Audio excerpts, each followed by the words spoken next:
ইন্দোনেশিয়ার প্রত্যন্ত এক গ্রাম, নাম রাম্বা।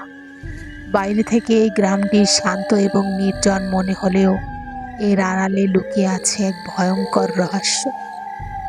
এই গ্রামের প্রতিটি গলি, প্রতিটি ঘর যেন অশুভ শক্তির ভারে জর্জরিত। সরকারি কাজে গ্রামটিতে এসেছেন অস্তি ও ওমর, কিন্তু তারা জানে না এই যাত্রা তাদের জীবনের সবচেয়ে বড় চ্যালেঞ্জ হতে চলেছে। এক পরিবারের সাথে কালো জাদুর ইতিহাস জড়িত আছে, আর এই অভিশপ্ত গ্রাম তার অতীতের সেই ভয়াবহ স্মৃতিগুলোকেও টেনে আনতে চলেছে। আসুন রাম্বার অন্ধকারাচ্ছন্ন গলিগুলোতে প্রবেশ করি এবং এই অভিশপ্ত চক্রের মর্মান্তিক সত্য উন্মোচন করি। বন্ধুরা, স্বাগতম ইউনিক.com-এ, যেখানে প্রতিটি কন্টেন্ট একদম অনন্য এবং চমকপ্রদ। আমরা এখানে তুলে ধরব বিভিন্ন রহস্য, ভয় এবং অনবদ্য কাহিনী যা আপনাকে মুগ্ধ করবে। আপনি যদি নতুন হন তবে আমাদের চ্যানেলটি সাবস্ক্রাইব করতে ভুলবেন না। আমাদের এই চ্যানেলে প্রতিনিয়ত এমন সব কন্টেন্ট তৈরি করি যা আপনাদের চিন্তা করতে বাধ্য করবে এবং নতুন কিছু শেখানোর জন্য অনুপ্রাণিত করবে। বন্ধুরা, আজকের ভিডিওতে আমরা যে রহস্যময় দুনিয়ায় প্রবেশ করতে যাচ্ছি সেখানে আপনিও পাবেন এক অভূতপূর্ব যাত্রা। তাই আরও জানতে আমাদের সাথেই থাকুন এবং উপভোগ করুন। মুভিটির নাম তাজদি কসম। মুভিটি শুরু হয় সূরা জিন দিয়ে।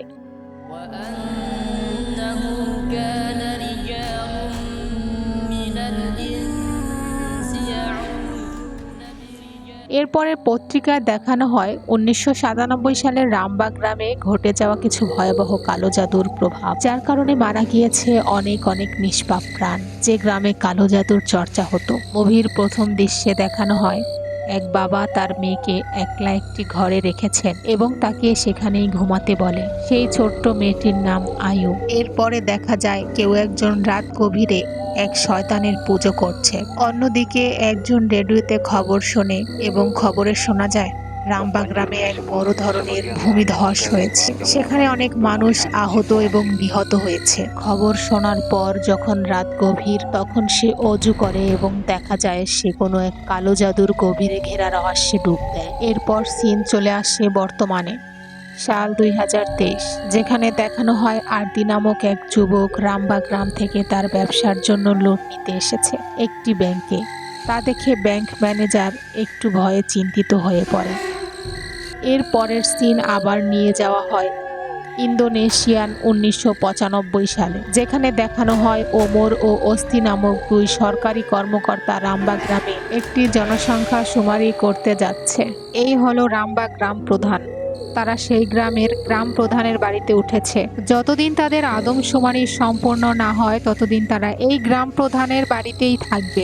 এরপর দেখা যায় ওমর এবং গ্রাম প্রধান কথা বলছে। ওমর সেখানে জানতে পারে গ্রাম প্রধানের পরিবারে কেউই নেই, সে এখানে একা থাকে। সেখানে ওমর এবং অস্থি জানতে পারে তার স্ত্রী 4 বছর আগে মারা যায়। অস্থি এবং ওমর গ্রাম প্রধানকে তার পরিবার সম্পর্কে আরো কিছু জিজ্ঞেস করার আগে সে কথা ঘুরিয়ে অন্য প্রসঙ্গে চলে যায়, যেখানে অস্থির মনে একটি সন্দেহ বাসা বাঁধে। এর পরের দিন গ্রাম প্রধানের সাথে অস্থি এবং ওমর রামবা গ্রামটি ঘুরে দেখার জন্য বের হয়।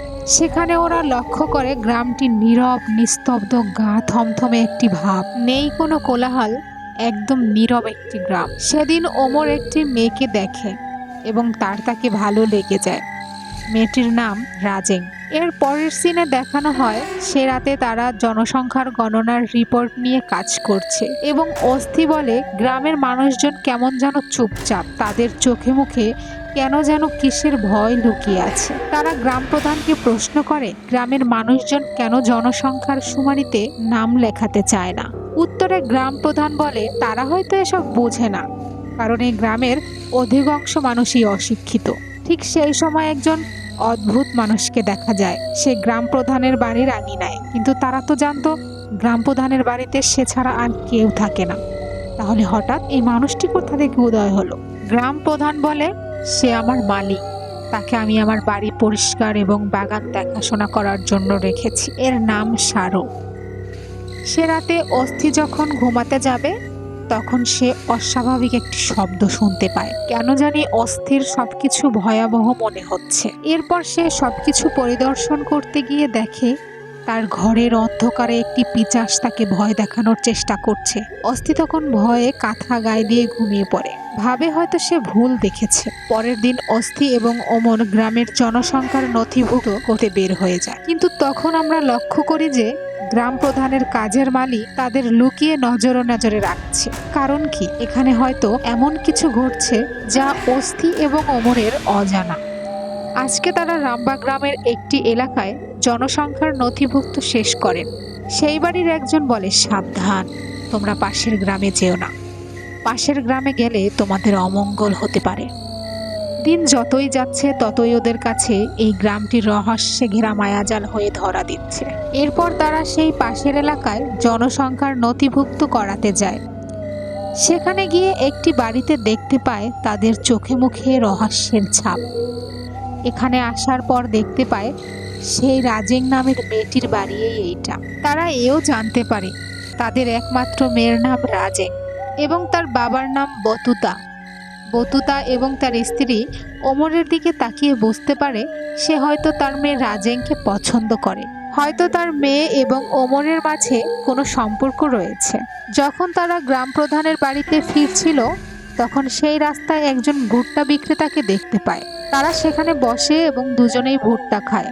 এরপর সেখান থেকে চলে যাওয়ার সময় অস্থি তার জনসংখ্যার রিপোর্টের ফাইল সেই দোকানে ফেলে রেখে আসে। সেই ফাইলটি আনার জন্য অস্থি সেখানে একা একা আসে এবং দেখতে পায় সেখানে আদৌ কোনো দোকান ছিল না এবং সেই মধ্যরাতে কে যেন সাইকেল চালিয়ে যাচ্ছে। অস্থি তাকে ডাক দেয়, বলে, এই যে শুনুন, কিন্তু সেই লোকটি কোনো সাড়া দেয় না। অস্থি সেখানে সেই পিশাচটিকে দেখতে পায়, যেই পিশাচটি সে ঘরে দেখেছিল। সে তখন সেখান থেকে দৌড়ে পালায়। এদিকে দেখা যায় ওমর বাড়িতে এসেছে।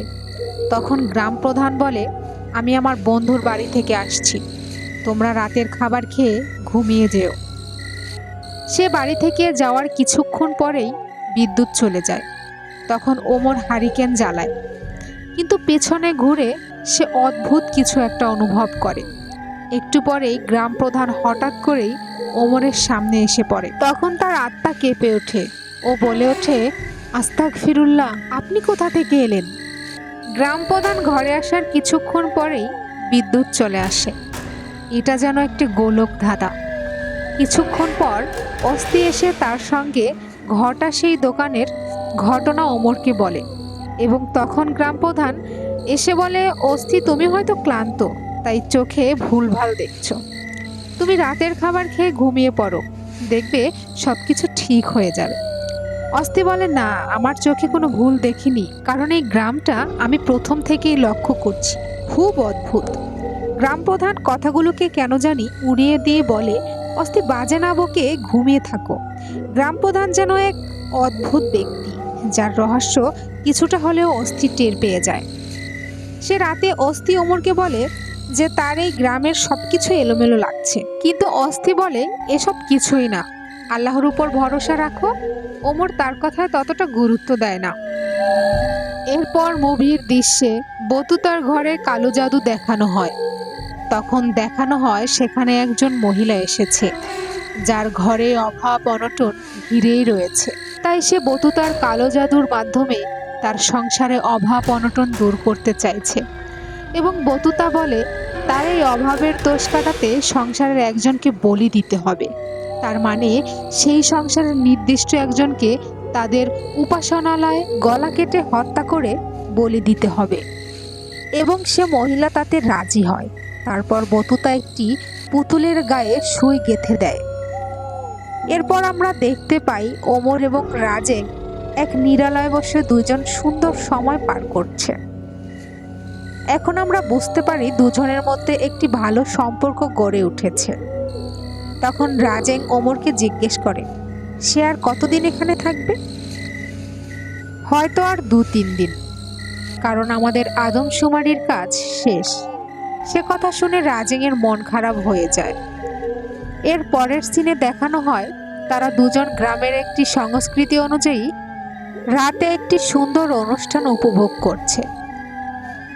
তখন ওমর রাজেংয়ের হাতে হাত রাখলে গ্রামের এক মহিলা দেখতে পায় এবং বতুতার কাছে সব কথা বলে দেয়। বতুতা এসব জানতে পেরে তার মেয়েকে কড়াভাবে বলে যে তার সাথে তোমার সম্পর্ক কখনোই সম্ভব না, কারণ সে ভিনদেশী এবং সে তাদের গ্রামের রীতিনীতি কিছুই জানে না। তাই তার সাথে তোমার কোনো ধরনের সম্পর্ক তৈরি হতে পারে না। তোমাকে যেন আর কখনো তার সাথে না দেখতে পাই। এর পরের সিনে দেখা যায় রাতে সারো নামের সেই কাজের মালি হাতে করে কোদাল নিয়ে কোথায় যেন যাচ্ছে এবং সেই গ্রামের শহরে পড়ুয়া এক মেয়ে সারোর অস্বাভাবিক এবং সন্দেহজনক চাহনি দেখে তাকে ফলো করতে করতে তার দিকে যাচ্ছে। অন্যদিকে দেখানো হয় সেই মহিলাকে যে কিনা পারিবারিক অভাব অনটনে দিন কাটাতো এবং যে বতুতা তান্ত্রিকের শরণাপন্ন হয়েছিল, যার পরিবারে একজনকে বলি দেবার কথা ছিল। দেখা যায় সে রাতারাতি ধনী হয়ে যায় এবং বাড়ি কেনার পরিকল্পনা করছে। তখন তার হাজবেন্ড তাকে জিজ্ঞেস করে, তুমি এত টাকা কোথায় পাচ্ছ? তখন দেখা যায় সে মহিলা ক্রোধে তার হাজবেন্ডের দিকে তাকায়। তখনই তার হাজবেন্ডের সারা গায়ে রক্ত উঠে অলৌকিকভাবে কালো জাদুর ছায়ায় সে মারা যায়। পরে আমরা দেখতে পাই একটি কবরস্থান, যেখানে সারো কবর খুঁড়ছে। তার মানে সে গ্রামে এমন একটি কালো জাদুর চক্র ছিল যা এক দুইজন তান্ত্রিক নয়, তাতে ছিল গ্রামের অধিকাংশ মানুষ জড়িত এবং এগুলো নিয়ন্ত্রণ করত ভালো মানুষের আড়ালে গ্রাম প্রধান।